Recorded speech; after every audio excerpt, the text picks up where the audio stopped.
Sa gitna ng mabilis na pagbabago sa mundo, nananatili ang ating misyon, ang ibahagi ang mensahe ng hindi nagmamaliw na pag-ibig ni Hesukristo para sa lahat. Hatid sa inyo ang pinakabagong kaganapan sa gawain ng Far East Broadcasting Company Philippines. Tampok din ang mga kwento ng totoong buhay na binago ng Diyos. Narito si Dan Andrew Cura sa The President's Report. Sa pangalawang pagkakataon ay ipagdiriwang po natin ang mahal na araw sa gitna na naman ng pandemya. Hindi natin maaaring gunitain ang napakahalagang kasaysayang ito na kasama po natin ang ating mga kapatiran. At habang inaalala natin ang mga kaganapan ng buong linggong ito, higit 2,000 taon na ang nakakaraan, ay nakalulungkot din ang mga balita na patuloy po ang pagdami ng mga kaso ng COVID-19.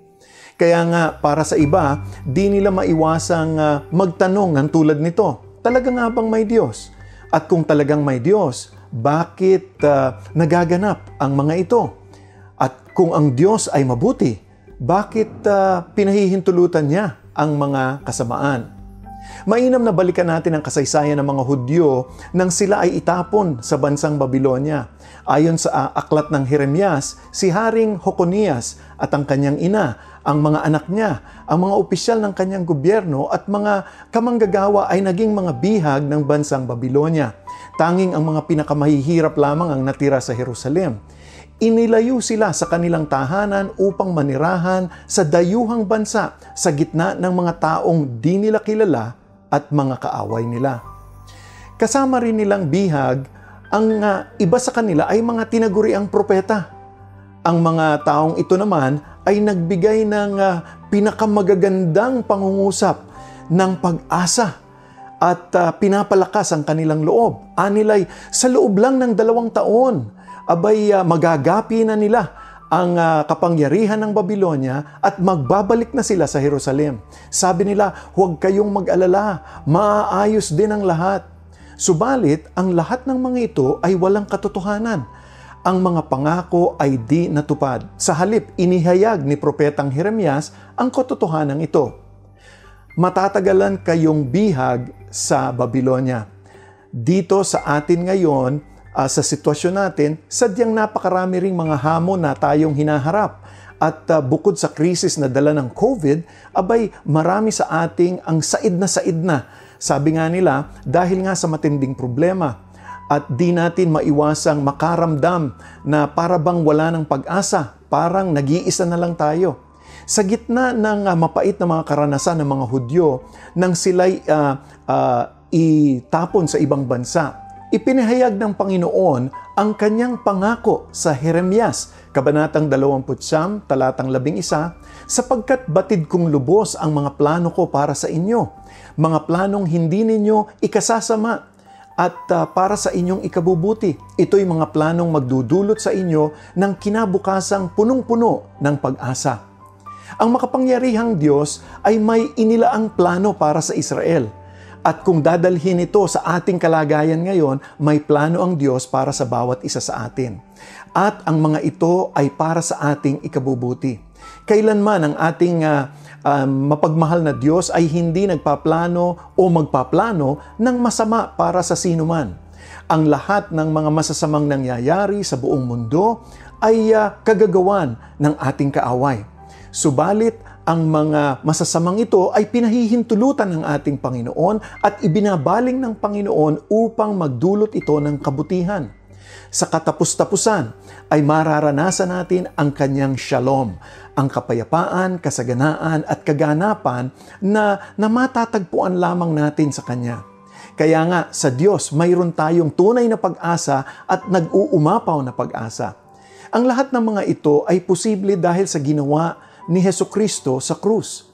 Inalay niya ang kanyang buhay bilang sukdulang pag-aalay upang maranasan natin ang masaganang buhay hindi lamang dito sa mundong ito, kung hindi maging sa buhay na walang hanggan. Ganito ang pahayag ni Apostol Pablo. Hindi niya ipinagkait ang sarili niyang anak, kung hindi ipinagkaloob niya siya para sa ating lahat.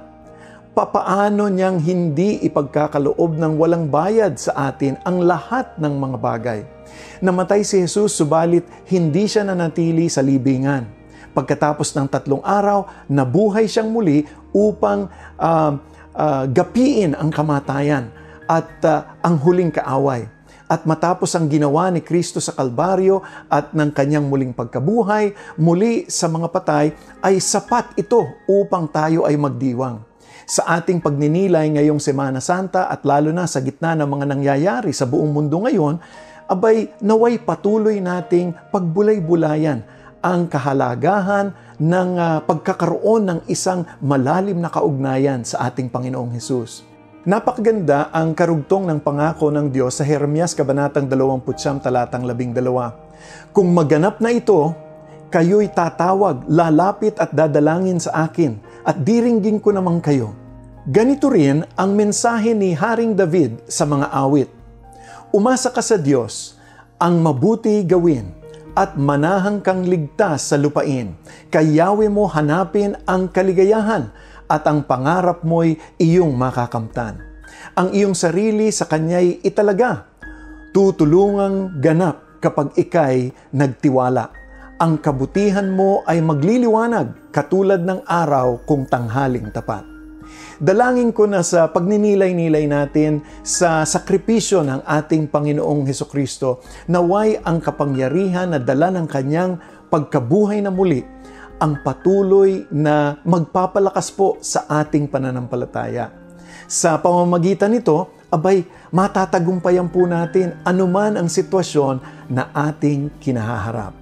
Sa ngalan po ng FEBC Family, ako po ang inyong kaibigan, si Dan Andrew, na laging nagsasabing mag-ingat po kayo palagi at pagpalain po kayo ng ating buhay na Diyos. Inyong napakinggan ang The President's Report. Para sa karagdagang impormasyon ukol sa Far East Broadcasting Company Philippines o maging kaagapay sa panalangin at iba pang mga paraan, bisitahin ang FEBC website, febc.ph, at hanapin ang FEBC Radio sa Facebook. Maraming salamat sa iyong pag-agapay at pagpalain ka ng Panginoon.